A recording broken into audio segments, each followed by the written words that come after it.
जब शरीर में कोई रोग होता है तो हम औषधि लेते हैं, लेकिन मन की बीमारी के लिए हमारे पास कोई पुख्ता इलाज नहीं है।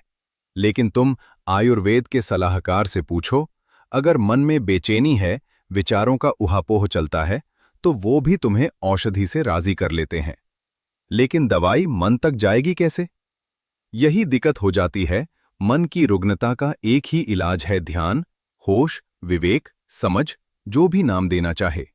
ध्यान के बारे में एक और भी बात जान ले, एकाग्रता ध्यान नहीं है, जैसे मन को किसी एक बिंदु पर रोक लेना नहीं।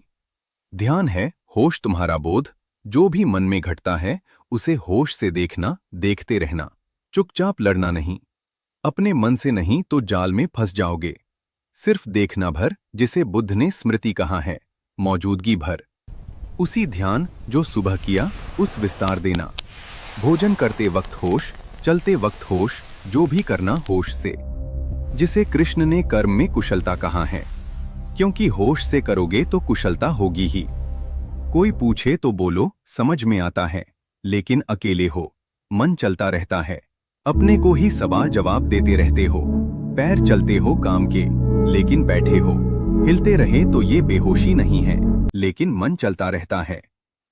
पानी कितना ही गहरा हो, जमीन में खोदते रहो तो निकल ही आता है। इसी तरह ध्यान को गहरा करते जाना, बीच में छोड़ना भर मत, नहीं तो शुरू से ही करना पड़ेगा।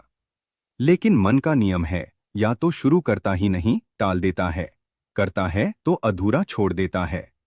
बस इन दो आदतों से बच जाओ और करते रहो, चलते रहो।